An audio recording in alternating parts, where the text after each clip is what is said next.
What is a financing condition in real estate? All right, guys, we're going to talk about what a financing condition is in real estate. And before I do, though, thank you for this question. If you've got a question you'd like to have me answer, type it in the comments below, and I'll create a video like this for you and for all my other amazing YouTube subscribers. Thank you for being a subscriber. Okay, so here's the deal. What typically happens is when you make an offer on a property, you haven't spent a lot of time on that property, and so you typically have a few conditions. And we're going to jump to the whiteboard to talk about a few of these. So basically, let's say you see a home. Maybe you spend 15 minutes inside of there and you're like, I want to make an offer on this property. So you make an offer for $150,000. But most people, having only spent 15 minutes inside this beautiful house I just drew, is not going to feel very comfortable saying, I'll buy the house no matter what. So what they say is, I have a few conditions, okay? I'll buy it for $150,000 and I want the seller to agree that. But number one, I need to make sure, I want to do an inspection and I want to do evaluation, okay? And then the other one that I'm going to say is I want to make sure that it appraises. If it's not worth the $150,000, I don't want to have to buy it. And number three is I want to make sure I can get a loan on the property. If I can't get a loan on the property, I don't want to be responsible to buy that, okay? So those are the typical conditions that are made when a purchase contract is made to a seller, and a seller agrees to these. These are very typical, very standard. They're in most real estate purchase agreements, okay? So what you're asking about here is, what is the financing condition? And that's exactly what it is. And typically what this financing condition says is, if I cannot get the loan for the property that it's at the interest rates and terms that I was hoping for, then I don't want to be obligated to have to purchase this property, okay? So that's what that financing condition is saying. Now, if you're liking this video so far, please hit that thumbs up button. I would really appreciate it if you hit the thumbs up button. It tells me I'm doing a great job, and I want to do a great job. I want to make sure you're enjoying these. Okay, so here's the deal though. The sellers typically say, well, I'm not going to give you forever for these deadlines. And so typically there's some deadlines here. And what this basically means is the seller will say, well, I'll give you until, let's say you're buying this, let's say it's January 1 and the close is supposed to be January 30th. So typically what will happen is, hey, we'll give you 10 days. We'll give you till January 10th to do your inspections, okay?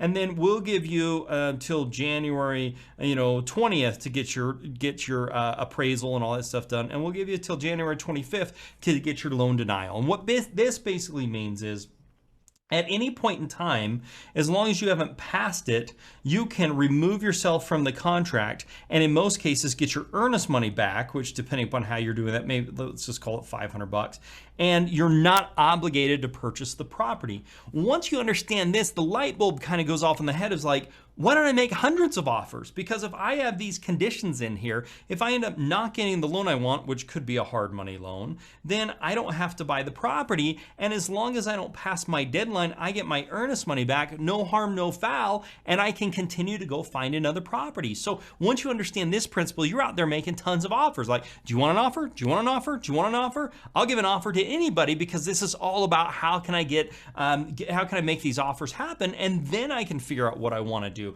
I can do my inspections, and one of the things a lot of people don't realize is inspections and evaluations period you can pull out for any reason. And in most cases, you don't have to tell the seller why you're pulling out. You can say, based upon inspections and evaluations, I'm removing myself from the contract. I'm doing that prior to my January 10th deadline, and therefore the earnest money is returned to the buyer. Game over. You don't have to say anything more than that. And keep in mind, sometimes those evaluations is getting your general contractor in there, is getting pricing for all your stuff, to rerun the numbers to make sure it's going to be a profitable opportunity. If it's not a profitable opportunity, you can pull yourself out of that. The same is true with the loan. You can go out there and make the offer, and if you're not able to get that loan that you were hoping you were going to get, as long as you have a financing condition, then you would get your earnest money returned to you, and you could go on about your day. So that's what you want to make sure, is that you have these deadlines in here. And the one thing you've got to make sure is don't pass the deadline. Okay. So let's say it's January 10th, or let's say it's January 9th. Okay. And your inspection deadline is the 10th, and typically it's at 5 p.m. It's at 5 p.m. that date. Your contract will say this, but most of them end at 5 p.m. on the day that it is. It's January 9th. And let's say you're not done with all your inspections. So you have three options here. Option number one is you can take on the risk and roll the dice. If you do that, you might lose your earnest money, or the seller might be able to come after you and say, you got to buy this property. So you can take on the risk.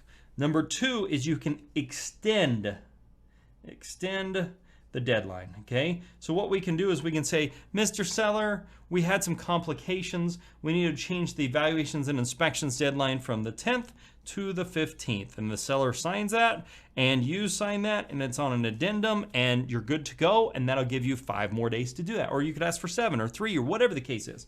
Now, the third thing that you can do in this type of stuff is remove yourself from the contract. You can say, we're going to remove ourselves from the contract based upon the evaluation and inspections because we weren't able to get them done. Typically, you don't want to do that. If you're going to do that, you're going to lose this deal. It's much better to get them extended. I don't advise taking on the risk because you really have no idea of what this is actually going to turn into. So that's the whole concept here. The financing condition gives the buyer the ability to go and get financing, and if they are unable to get the financing that they are wanting to get, they are no longer required to purchase the property from the seller. And as long as they don't pass the deadline, and by the way, the buyer is the one that determines the deadline. It's negotiated between the buyer and the seller, but typically the buyer proposes a deadline, and in a lot of cases the seller accepts that, or they might counter and say we want to have it a little faster, but either way they're proposing the deadline, and as long as you don't pass that deadline,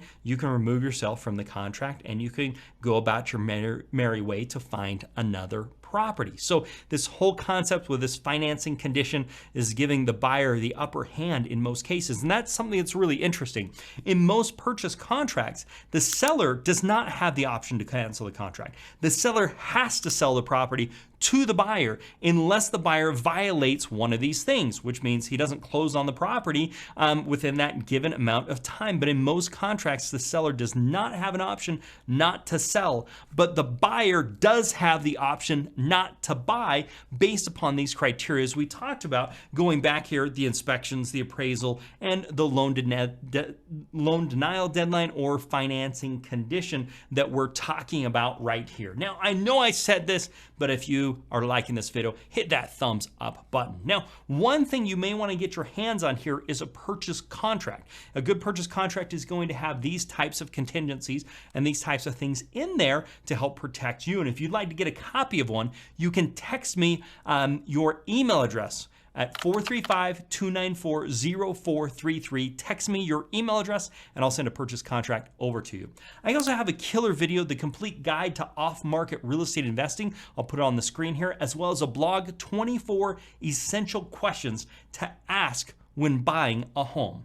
Now, please, if you're not a subscriber, please hit that subscribe button. It means a lot to me, and make it a very profitable day. Bye for now.